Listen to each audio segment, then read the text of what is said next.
Fala galera, sejam bem-vindos a mais uma exposição bíblica trazida a você pelo Seminário Bíblico Palavra da Vida. E sem mais delongas, vamos para a exposição. O casal retorna do aeroporto, vão para a cama e a cama sacode diante do soluço da mãe que acabara de se despedir de um filho.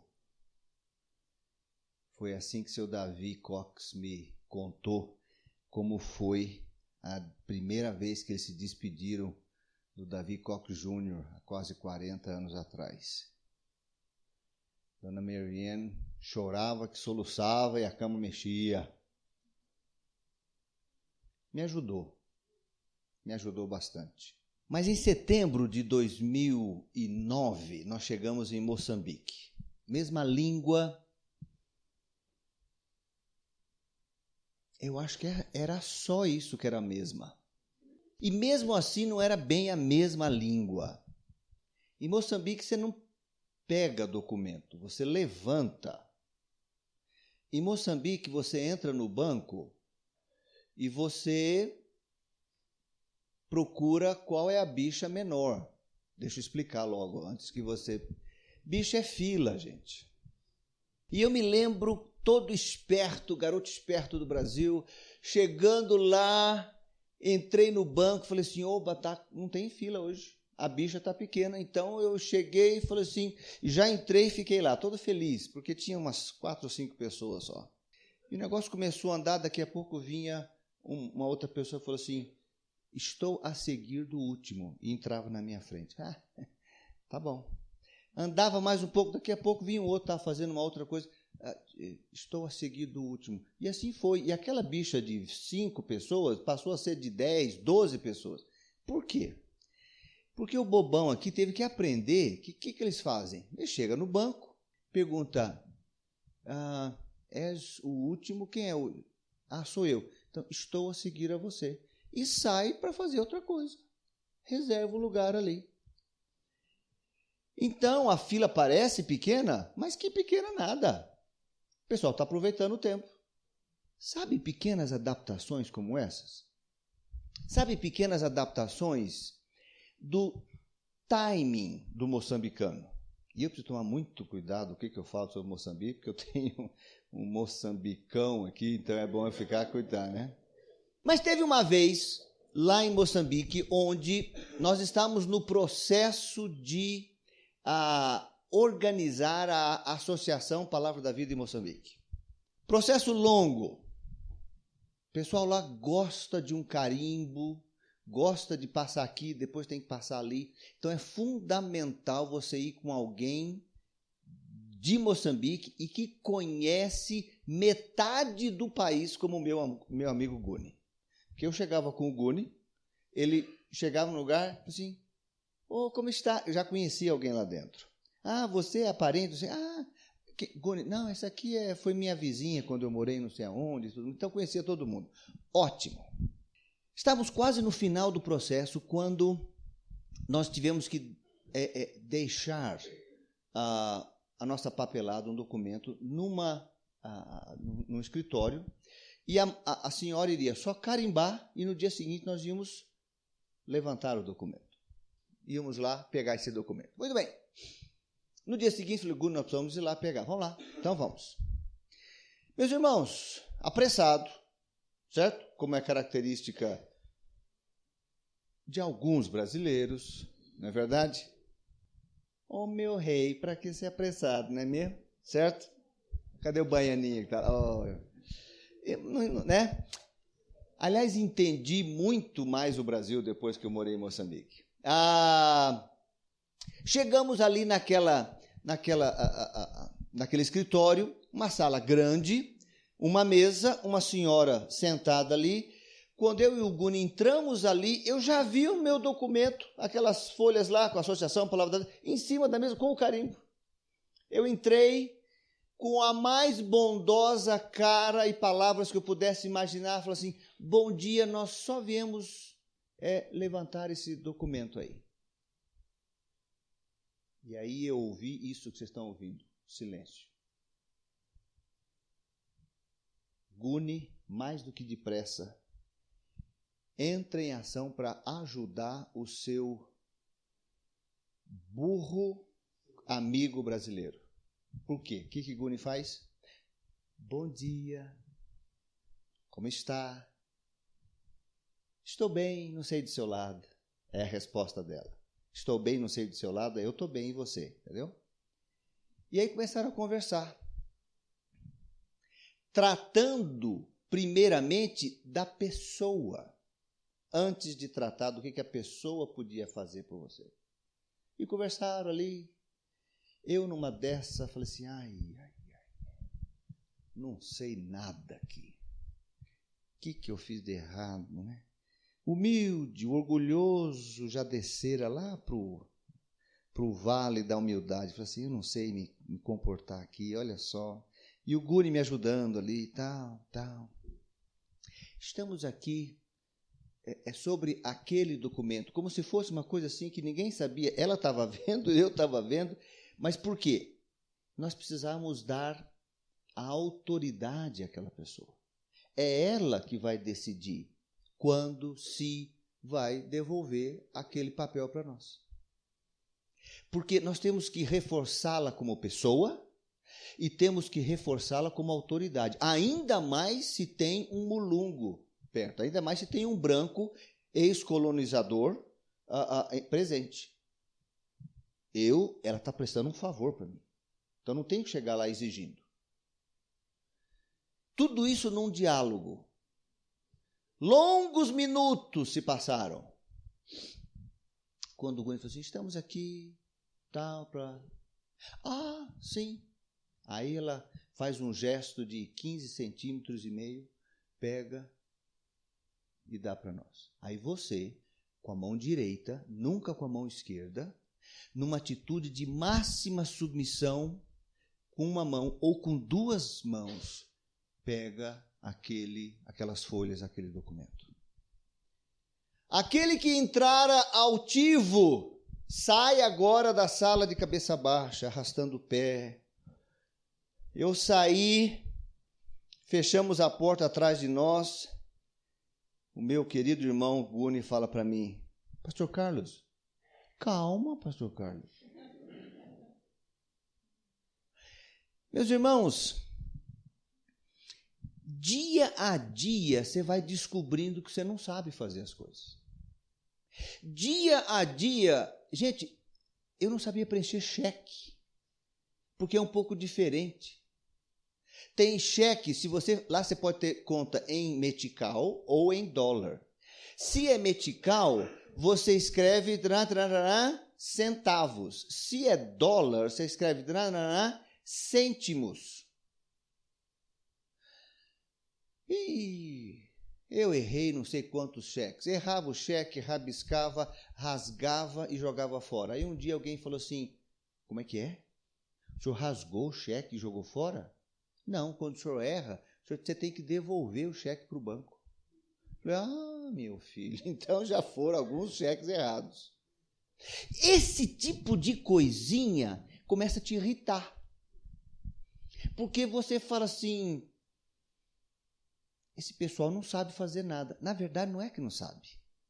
É que o diferente, quando começa a ser um diferente, 2, 3, 10, 20, o diferente passa a ser errado e não diferente. E você começa a ficar irritado.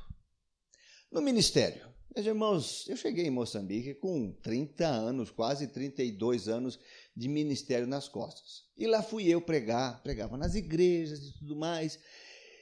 E os exemplos, eu sabia, eu preciso tomar cuidado com os exemplos, eu preciso tomar cuidado com os termos, não pode usar gerúndios, você não estamos cantando, estamos a cantar, não estamos andando com Jesus, estamos a andar com Jesus, isso eu tinha que lembrar, e outras coisas, e quando eu falei, pronto, já não estou mais usando gerúndio, ótimo, aí eu descobri que não era só isso, tinha mais coisa, os exemplos. Sabe aquele exemplo de que nós precisamos olhar para a palavra de Deus, que muitas vezes é como um espelho, e nos lavar com o sangue de Jesus? É a mesma coisa quando você vai no banheiro, melhor, casa de banho. Você vai na casa de banho, olha no espelho, vê a sua sujeira e se lava na pia, não é verdade? Então, olha na palavra e se lava no sangue de Jesus. Olha no espelho e se lava na pia, e assim você fica limpo. Dei esse exemplo mais simples, maravilhoso, tranquilo, até que eu descobri algumas coisas. Primeiro,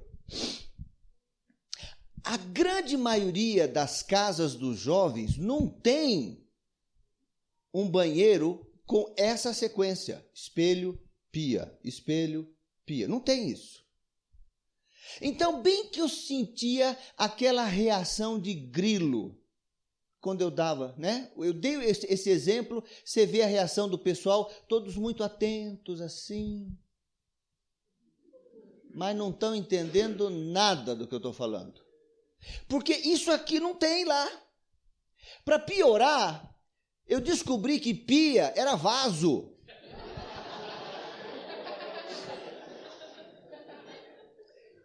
Eu me lembro quando minha esposa falou para a nossa faxineira, uma vez por semana: Fátima, coloca a carne congelada para descongelar na pia, por favor. Eu desconfio. E assim, meus irmãos, a coisa...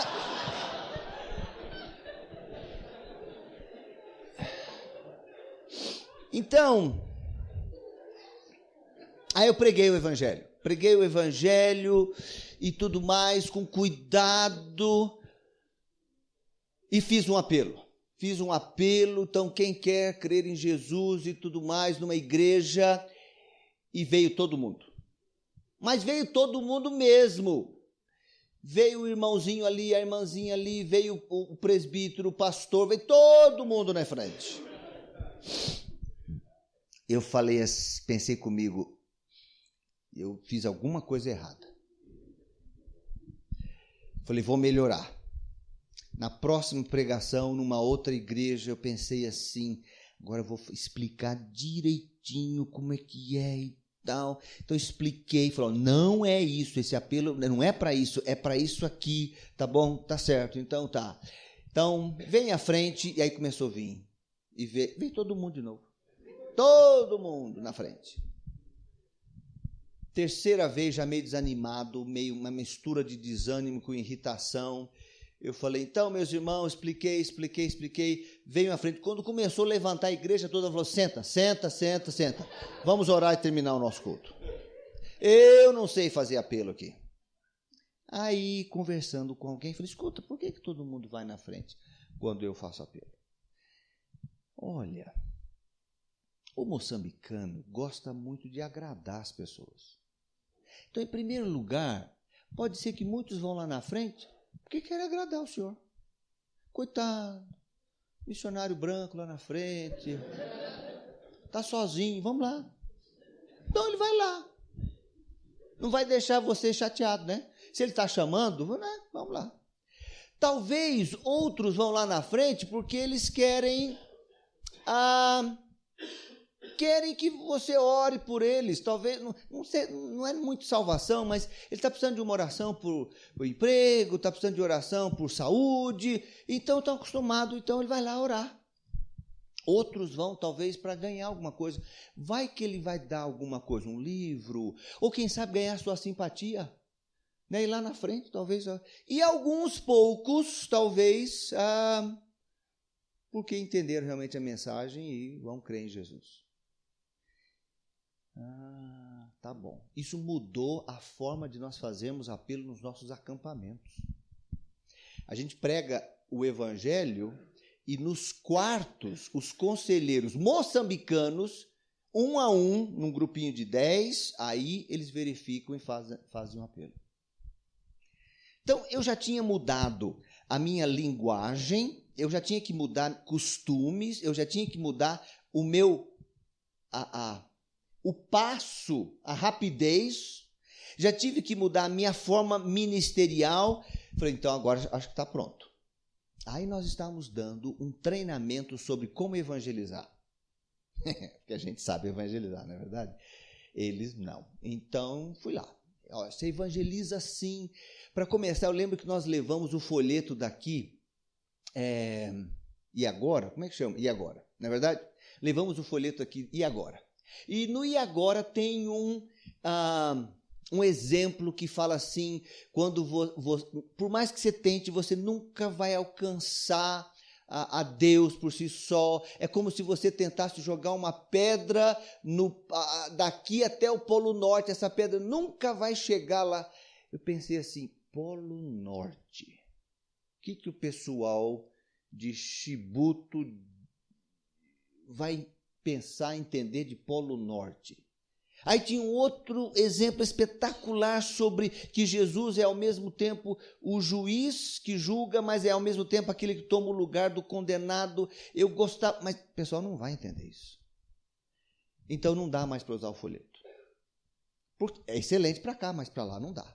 Então vamos fazer um plano de salvação baseado em alguma coisa que eles possam carregar onde eles estiverem. Então nós inventamos um plano de salvação baseado na mão, porque todo mundo tem uma mão e consegue fazer isso aqui. Então fizemos 5 pontos e tal, estamos dando o treinamento sobre isso.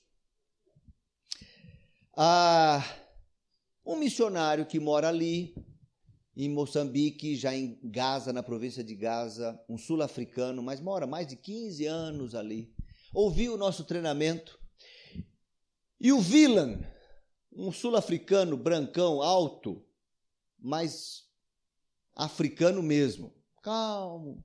Depois do treinamento, chegou para mim e falou assim, muito bom, pastor Carlos. Quando africano começa a falar assim, muito bom, te prepara, tá? Muito bom, pastor Carlos. Gostei daquele negócio da mão e tudo mais.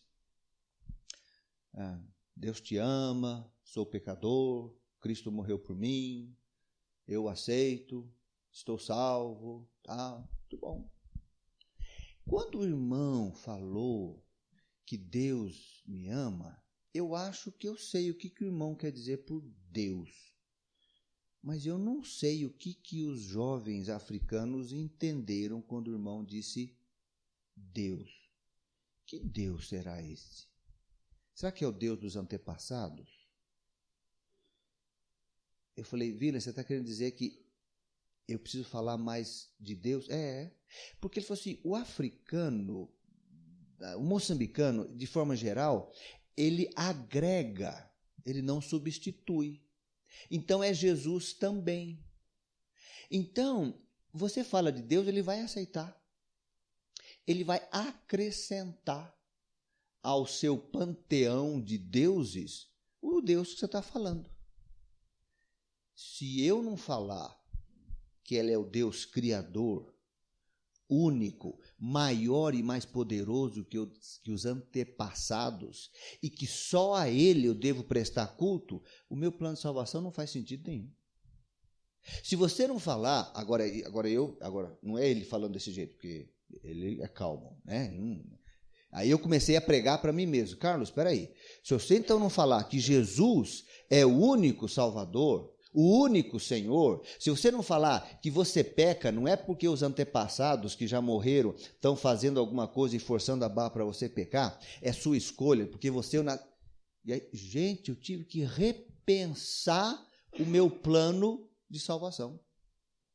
Então, no campo missionário, eu tive que repensar os meus costumes, as minhas falas, eu tive que repensar a minha maneira de fazer o ministério e mais, o conteúdo do meu ministério. Isso irrita, porque eu achava que eu sabia. Aí você tem que escolher. Eu estou aqui para aprender. E quando você escolhe isso, essas dificuldades se tornam oportunidades e é muito legal. Porque eu estou reaprendendo. Eu estou reaprendendo o que enfatizar, a maneira de fazer. Eu estou reaprendendo da aula, reaprendendo a pregação. Então isso se torna desafio. Agora, se você quer ficar na sua, extremamente conservador, e é muito interessante ver como que os missionários jovens são conservadores. Sabia que vocês são extremamente conservadores, não é verdade? É só olhar a calça que vocês vestem. Todo mundo é uniforme. Não é verdade? Vocês estabeleceram o uniforme. Tem que ser calça jeans, não é isso? É impressionante. Quem disse isso? A sociedade. E vocês compram essa ideia numa boa. É isso mesmo. Então, o jovem é extremamente conservador. Talvez pela sua insegurança da idade, natural da idade, eu tenho medo de ser diferente. E eu tenho que ser diferente, é isso aqui. A minha diferente é o igual a um grupo. Então, meus queridos, a instabilidade no campo missionário, ela é muito mais ampla do que a gente possa imaginar. Em Moçambique, eu nunca vou ser um moçambicano. E quanto mais eu fico lá, menos deixo de ser brasileiro, sem, todavia, nunca me tornar moçambicano. Um dia, eu já sei que eu vou ser do Oceano Atlântico, no meio. Nem lá, nem cá. Aí eu acho que eu vou aprender o que é ser cidadão do céu.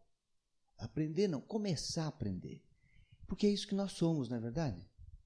A Bíblia fala isso. Mas a gente não pensa nisso. Eu quero ser brasileiro, eu quero ser paulista, eu quero ser carioca, eu quero ser argentino. Oh, Deus, tenha misericórdia deles. Enfim, eu quero ser o que eu sou, mas nós fomos comprados para não ser nada disso e ser outra coisa. Então eu queria dizer para vocês que o campo missionário traz instabilidades que, dependendo da nossa reação, nós podemos crescer muito.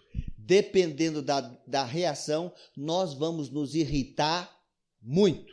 Eu conheci missionário em 3 anos em Maputo, que se mudou da cidade porque não suportava o trânsito da cidade. Eu vou embora daqui. Meu amigo, escolhe. Anda a pé ou aguenta o tranco. Tem que escolher. Eu conheci missionárias brasileiras que saíram de Moçambique. Eu estava na reunião, quando o pessoal estava compartilhando, e falou assim, vamos compartilhar quais são algumas das grandes dificuldades que os irmãos estão passando e tudo mais. Aí um compartilhou isso, outro compartilhou. Irmã, eu tenho um problema sério aqui em Moçambique, aqui em Maputo. Quero que os irmãos orem. Eu já falei para Deus, quando ele fala assim, já falei para Deus, né? Já falei para Deus que eu não aguento mais, eu vou embora e tudo mais. O que é, meu irmão? Minha irmã, areia. Eu não aguento mais areia. Tudo tem areia aqui, vocês já repararam isso? Já. E não dá. Eu vou vestir sandália, está com areia. Eu acabei de varrer, aí veio, porque realmente tem muita areia lá. Aí veio, está cheio de areia. Limpei aqui, está cheio. Então por causa de areia, é isso? Estão entendendo, irmãos? Então a instabilidade produz esse tipo de reação, e aí você tem que escolher se vale a pena você reagir como oportunidade de Deus na sua vida, ou você vai ter que escolher se aquilo vai ser um obstáculo para a sua vida. Hoje pela manhã, eu gostaria de ver mais um exemplo de como reagir diante da instabilidade. Pouquinho diferente de Abraão, como reagir depois que a instabilidade passou. E agora, como eu vou reagir diante dos causadores humanos dessa instabilidade? Abra sua Bíblia em Gênesis, capítulo 45. Gênesis 45.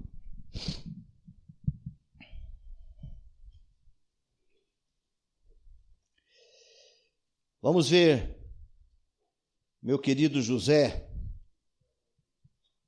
Gênesis 45. Deixa eu dar o contexto para vocês. José era o 11º filho de 12.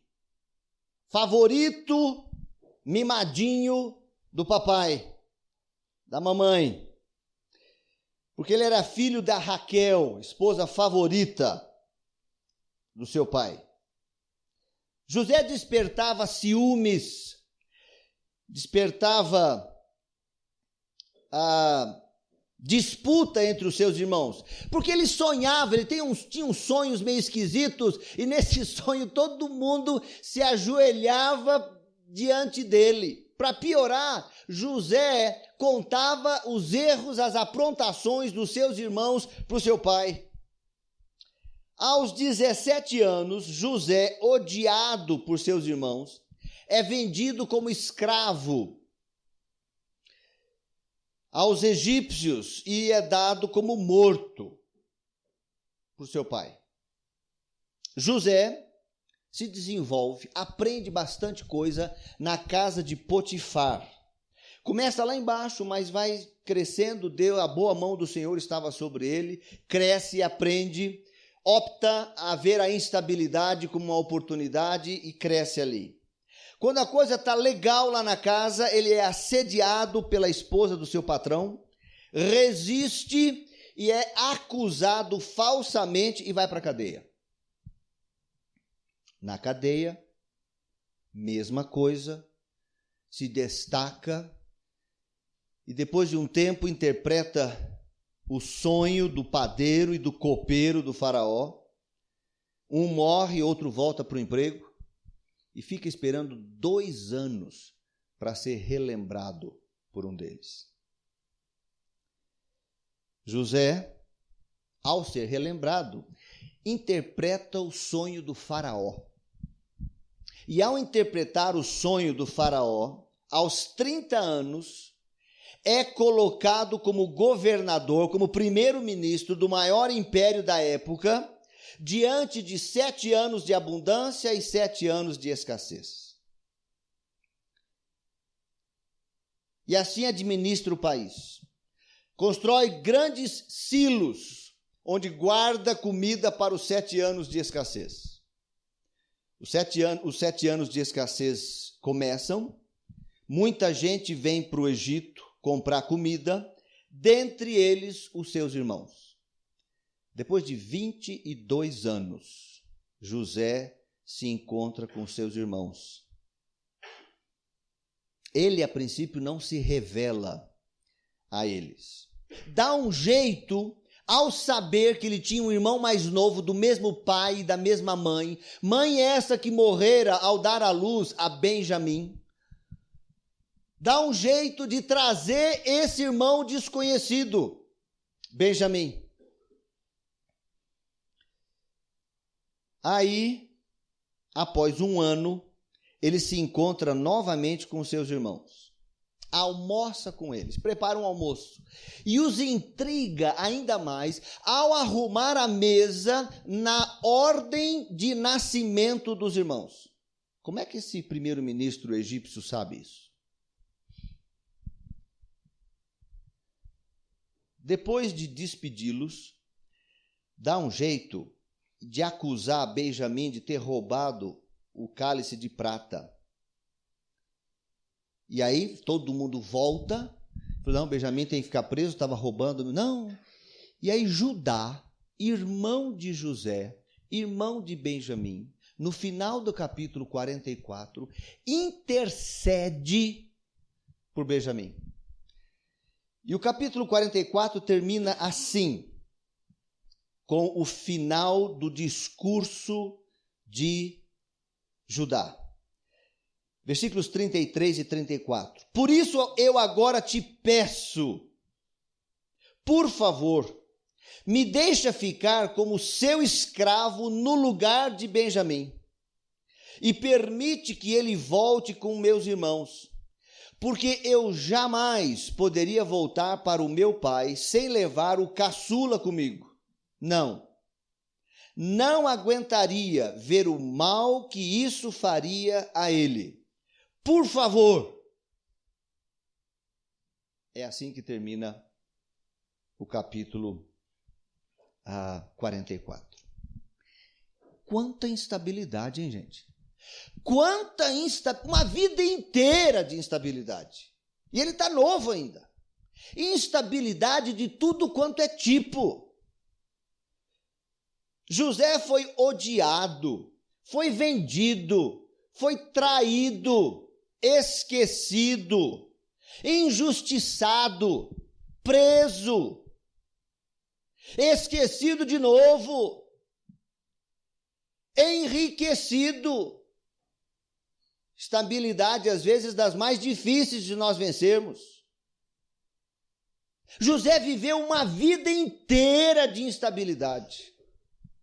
E a pergunta que eu me faço é agora, quando a coisa aparentemente se estabilizou, ele está no bem bom, ele está com a sua família, com seus filhos, mora bem, é o primeiro-ministro, só manda mais que ele uma pessoa, o rei, mais ninguém.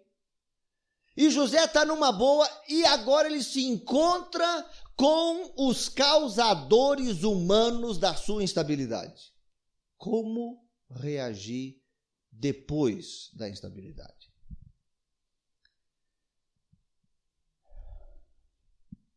É interessante, Deus não faz as coisas por um acaso, que no final do capítulo 44, quem intercede por Benjamim é Judá.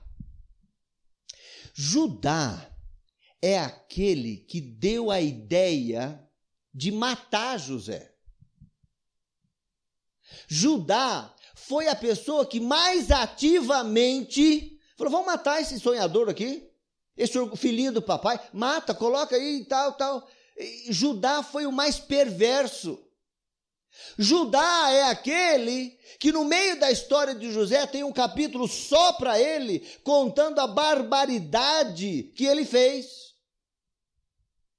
Judá é aquele que não merece graça nenhuma. Judá é aquele que não dava um pirulito, o mesmo pirulito de ontem, não dava um pirulito pelo seu irmão. Agora esse Judá, esse mesmo Judá, agora diz para aquele irmão a quem ele havia traído e tentado matar, ele diz, só que ele não sabia, ele diz para esse irmão, me faz como escravo no lugar do meu irmão mais novo. Eu vejo graça de Deus aqui, meus irmãos. Olha a segunda chance que Deus deu para Judá. Agora, o único que sabia de tudo isso era José, que estava ouvindo isso. Você já imaginou como é que José estava se sentindo? Você, Judá, falando isso? Você é capaz de ficar preso no lugar do Benjamim? Você está me dizendo, me faz escravo para o resto da vida, para que Benjamim volte? Foi você que queria me matar? Ou você concordou em me fazer escravo? E eu não, e você voltava, agora inverteu, Judá? Eu acho que isso e outras coisas fizeram com que José, no capítulo 45, não aguentasse mais e se revelasse. Essa é a emoção do momento.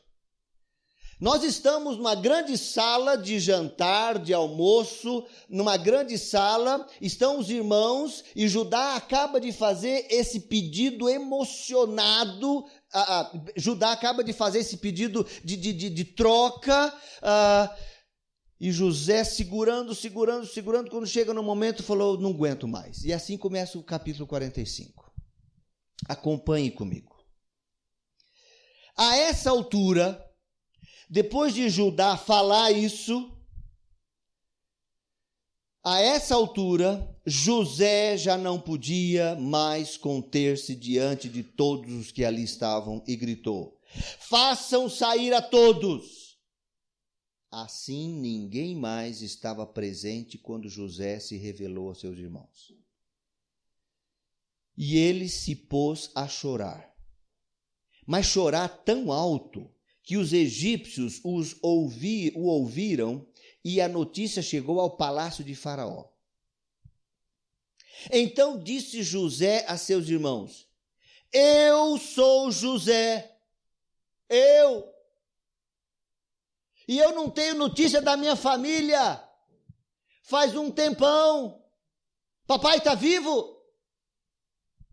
Primeira pergunta dele, Porque a mãe, ele sabia que tinha morrido quando contaram a respeito de Benjamim. Meu pai está vivo. Mas os seus irmãos não estavam entendendo nada.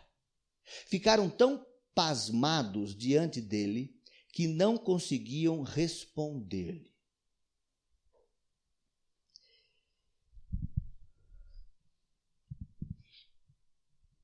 E agora, José? Como é que você vai reagir? Sente só. Você tem todo o poder. Os caras estão na tua mão. Você está no seu palácio, no seu país, com o seu exército, e você tem um bando de esfomeado na sua mão. É agora. Como é que um crente, como é que um servo de Deus reage diante da instabilidade, mas principalmente depois que a instabilidade passa e ele se encontra com os, aspas, provocadores desta instabilidade? Vamos aprender com José. Eu acho que vai ser interessante. Meus amados, a primeira coisa que eu aprendi aqui é que eu preciso ver a instabilidade com os olhos de Deus. Observe o versículo 5. José fala assim no 4, chega mais perto, disse José a seus irmãos, quando eles se aproximaram, disse-lhes pela segunda vez, eu sou José. Sabe, aquele seu irmão, aquele que vocês venderam ao Egito, sou eu mesmo. Agora vem a perspectiva divina. Agora José vai mostrar como é que você vê, como é que você percebe a instabilidade com os olhos de Deus. Versículo 5 diz assim, agora não se aflijam nem se recriminem por terem me vendido para cá, pois foi para salvar vidas que Deus me enviou adiante de vocês. Já houve 2 anos de fome na terra, e nos próximos 5 anos não haverá cultivo nem colheita. Mas Deus me enviou à frente de vocês para lhes preservar um remanescente nesta terra e para salvar-lhes a vida com grande livramento. Para ver a instabilidade com os olhos de Deus, eu preciso ter a perspectiva de Deus. E José teve a perspectiva de Deus diante das instabilidades. Não sei quando que ele sacou isso. Quando é que foi que ele entendeu isso? Se foi na prisão, se foi no poço, se foi na viagem, se foi no palácio, não sei. Mas José percebeu isso. Quando José fala assim, foi Deus que me enviou para cá. Os homens vendem. Deus envia. Não foram vocês que me venderam. Vocês acham isso? Mas da perspectiva de Deus, foi Deus que me enviou. Meus amados, quando eu olho de longe, quando eu olho de cima, eu percebo por trás das ações malignas, carnais, pecadores dos homens, eu percebo a mão soberana de Deus. E a instabilidade passa a ser um meio de Deus conduzir a história. Não foi o Império Romano que me prendeu e me levou a Roma. Foi Deus que me deu uma passagem de graça, comida e hospedagem gratuita para ir levar o evangelho a Roma e escrever cartas ali, daquele lugar quietinho, silencioso, que eu não podia fazer mais nada a não ser orar e escrever cartas para vocês. Está entendendo a perspectiva? Sai do visível, sai do próximo, sobe mais alto e fala assim, Senhor, qual é a sua perspectiva disso? É claro que é mais fácil vermos isso quando nós estamos de longe. Enquanto vivemos a instabilidade, é mais difícil. Temos que crer Deus tem alguma coisa, Deus está aprontando comigo. Tem alguma coisa que eu não estou percebendo aqui. E tem. Aí é fé. E José teve que ter fé. Agora, José estava constatando, porque estava óbvio o caminho.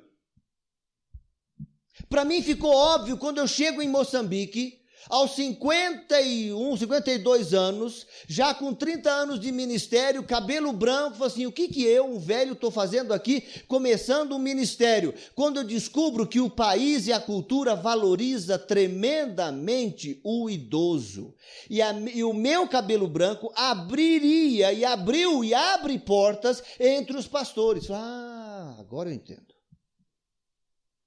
Você está entendendo? Então, diante da instabilidade, é extremamente importante nós termos a perspectiva divina da instabilidade.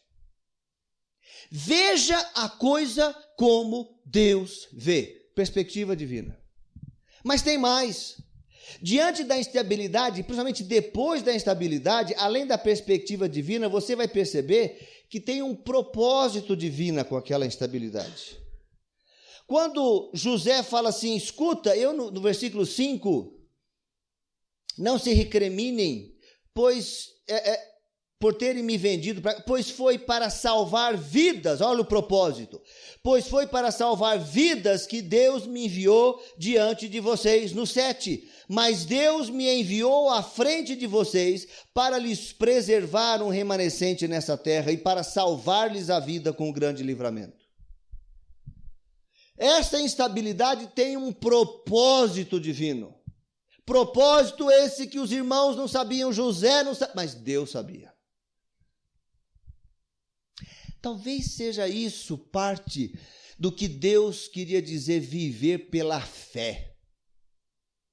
Eu vivo na instabilidade, sofrendo, sentindo, mas crendo.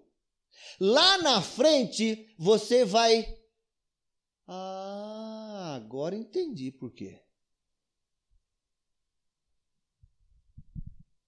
Antes de vir para o seminário, isso faz tempo, viu, gente? Eu entrei no seminário em 1979. Deixa eu só explicar, isso é século passado, milênio passado. O vosso diretor já era nascido? Infante, isso. Fazia tempo que eu não escutava essa palavra, infante. Mas antes, então o senhor viveu antes, vivi antes disso. Antes de vir para o seminário, eu fiz um curso sobre acampamento. Não sei. Tinha a Associação de Acampamentos Evangélicos aqui do Brasil, com o Dinho. Ele tinha um curso de 3 temporadas. E eu fiz o curso sobre acampamento. Trabalhei diversas vezes, fui acampante no rancho, trabalhei diversas vezes no acampamento, depois como seminarista. O meu primeiro estágio de férias foi no acampamento Palavra da Vida em Recife, lá em Paudalho. Trabalhei lá. Aí você pergunta assim, e aí o senhor terminou e foi trabalhar com o acampamento? Não, eu fui 28 anos, trabalhei como pastor. Fiz vários acampamentos, mas igreja e tal. Em Moçambique, agora estou entendendo por que eu fiz isso. 30 anos depois. Queridos, Deus tem um propósito. Não é que o curso foi instável, muito menos trabalhar em Recife foi instável, de jeito nenhum. Mas Deus tem um propósito com algumas coisas. Enxergue a instabilidade com os olhos de Deus. Você vai ver a perspectiva de Deus, você vai ver o propósito de Deus, e o mais interessante, você vai ver o processo de Deus. Dá uma olhadinha no versículo 8. Assim, olha a conclusão de José. Olha o cara que viu a coisa com os olhos de Deus. Assim, não foram vocês que me mandaram para cá. Quem é que me mandou? Mas sim o próprio Deus. Ele Ele me tornou ministro do faraó e me fez administrador de todo o palácio e governador de todo o Egito. Deus teve um processo para alcançar o propósito final que ele tinha. Deus me trouxe para cá e primeiro me deu um curso intensivo de como administrar uma propriedade privada, casa de Potifar, que não era uma casinha só. Parece que ele tinha pelo menos 2 propriedades, meio fazenda, e ele tornou-se o administrador. E conviveu ali com empregados, conviveu com alguém de confiança, conviveu com injustiça, aprendeu um monte de coisa nesse curso intensivo. Quando Deus falou assim, tá bom, José já passou no curso de a propriedade privada, agora você precisa ter um curso sobre como administrar uma propriedade pública. Ele foi para a prisão. E lá na prisão, José teve que aprender a como administrar uma propriedade pública. Diz a palavra de Deus que ele ganhou a favor do cara que era chefe ali, e ele ajudava na administração. Você está entendendo? José, acho que durante não estava entendendo. Mas você tem que crer, você tem que confiar, você tem que entender, Deus tem um propósito. Da perspectiva de Deus, alguma coisa aqui tem. Se isso aqui não é fruto do meu erro, se não é fruto do meu pecado, isso aqui Deus tem algum propósito nesse processo. E José aprende aqui, e José amadurece, José aprende a paciência que o pastor Carlos não tinha, que não tem. O José aprende um monte de coisa e aí vai. Quando José está maduro, quando José está pronto, aí Deus fala assim, agora. E sai da penitenciária para o palácio, da prisão para o primeiro-ministro. Se José fosse direto de quando ele chega lá da casa do seu pai, se ele fosse dali lá para cima, ele ia ser um neófito, orgulhoso, sem experiência nenhuma, ia errar, e não ia louvar Deus, não ia ter a sabedoria, não ia ter a experiência, seria um terror. Seria como você querer sair do seminário e sair daqui e já ir para um cargo lá em cima. Não, queridos, nós precisamos começar a aprender. Então Deus, diante da instabilidade, Ele tem a sua perspectiva, e a sua perspectiva, creiam, tem sempre um propósito final, mas para chegar lá, Deus tem o seu propósito. Então enxergue a instabilidade dessa maneira. Como é que eu devo reagir, mais uma vez, diante da instabilidade? Veja com os olhos de Deus. Segundo lugar, haja com a mente de Deus. Versículos 9 a 11 diz assim, José falando com eles, voltem depressa a meu pai e digam-lhe, assim diz o Senhor, assim diz o seu filho José, olha só quem é que me fez, Deus me fez Senhor de todo o Egito, vem para cá, não te demores, tu viverás na região de Gósen e ficarás perto de mim. Tu, os teus filhos, aqueles que me traíram, os teus filhos, os teus netos, as tuas ovelhas, os teus bois e todos os teus bens. Eu te sustentarei ali, porque ainda haverá 5 anos de fome. Do contrário, tu, a tua família e todos os teus rebanhos acabarão na miséria. Após revelar a sua perspectiva da instabilidade, José age, José tem determinadas ações. E me chama muito a atenção, porque José volta ao início. Vamos fazer o seguinte? Volta lá para casa. Vamos recomeçar? Vamos recomeçar em novas bases. Volta lá para casa, fala para o pai, José está vivo. Está vivo, tá? E aí a verdade teve que acontecer, não é verdade? Eles tiveram que contar. José está vivo.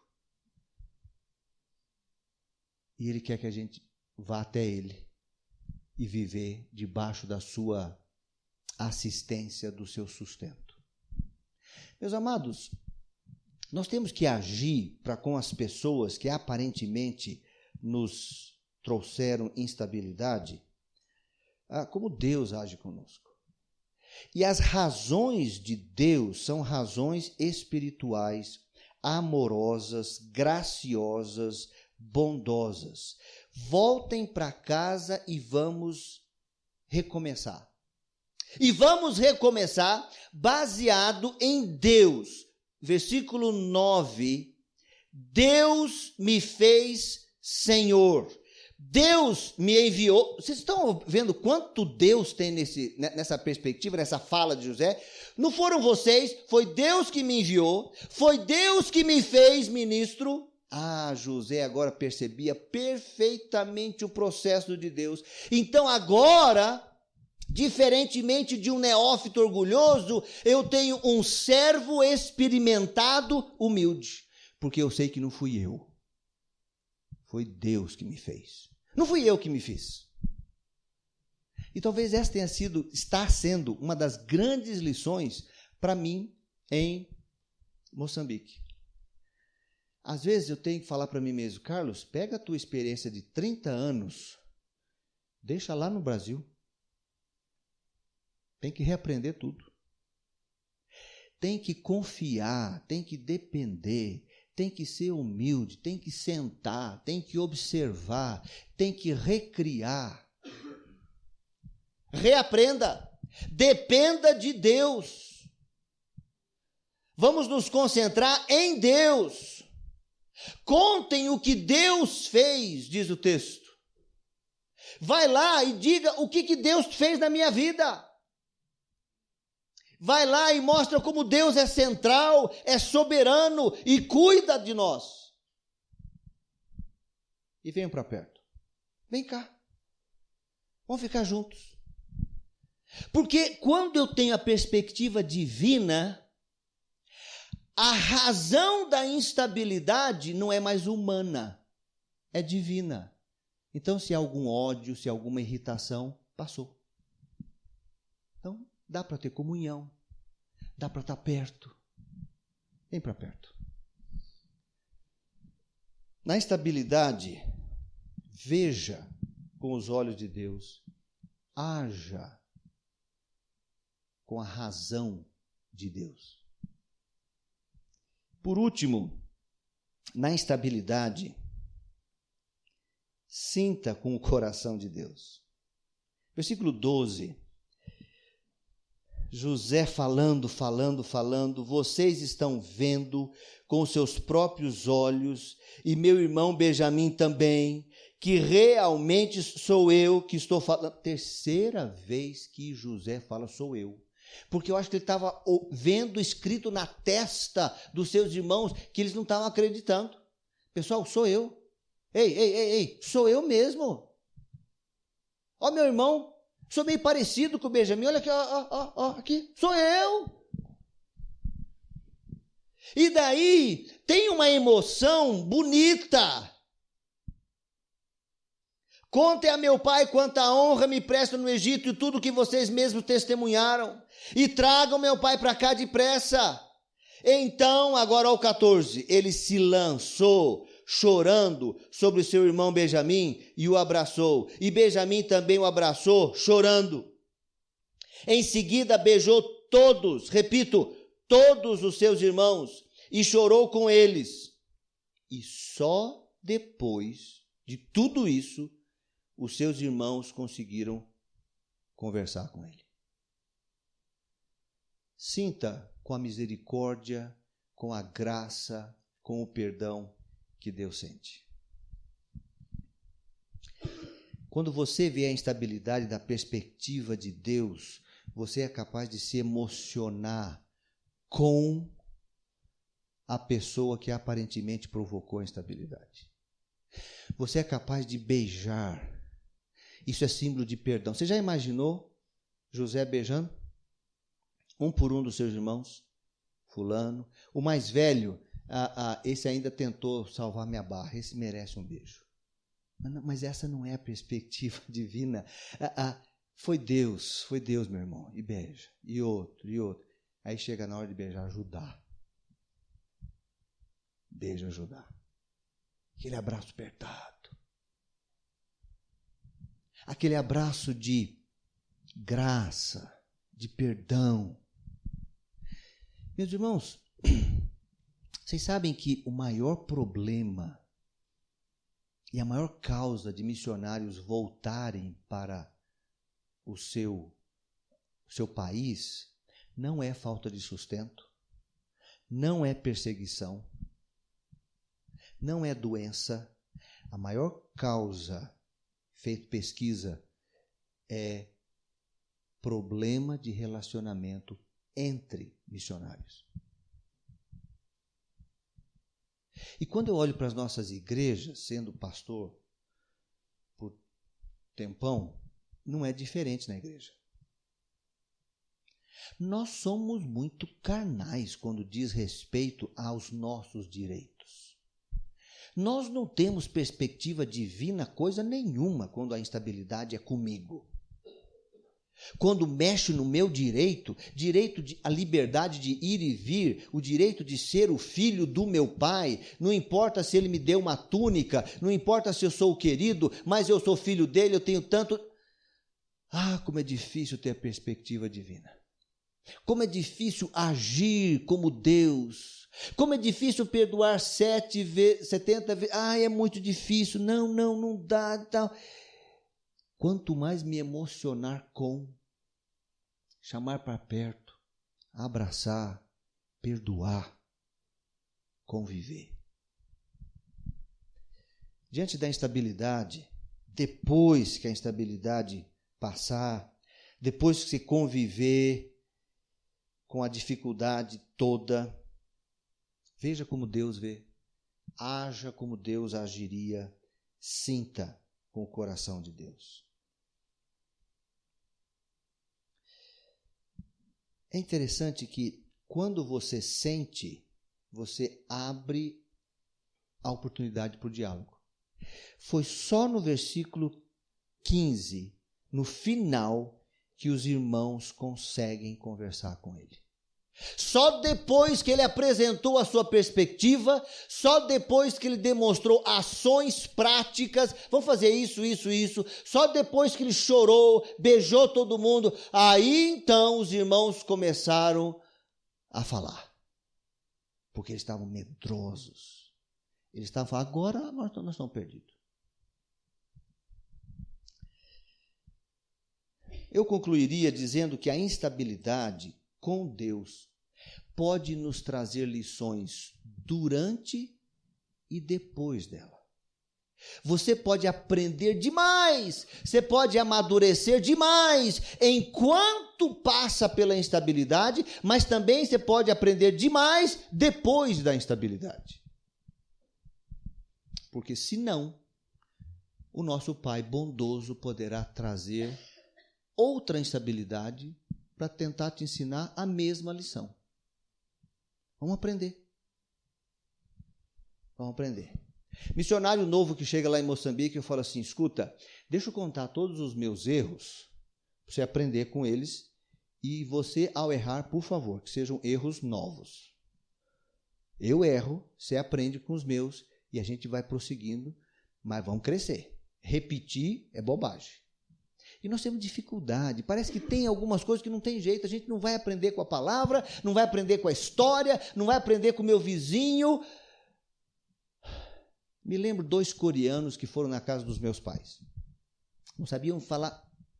Coreano já saiu, posso contar então. Então, eles estavam tomando uma sopa na casa dos meus pais. Aí tinha pimenta. Aí perguntaram, um deles perguntou, certo? Era coreano, só coreano, nada. Então perguntou, o que é isso? Aí meu pai falou assim, pimenta, arde.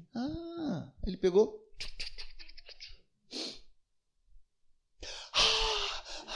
Meu pai falou, é isso mesmo. O outro, amigo dele, Um era Mr. Lee, o outro era Mr. Pa. Um olhou para ele, olhou para a pimenta.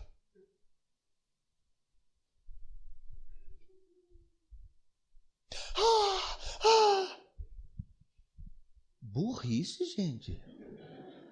Repetiu exatamente o mesmo erro do outro.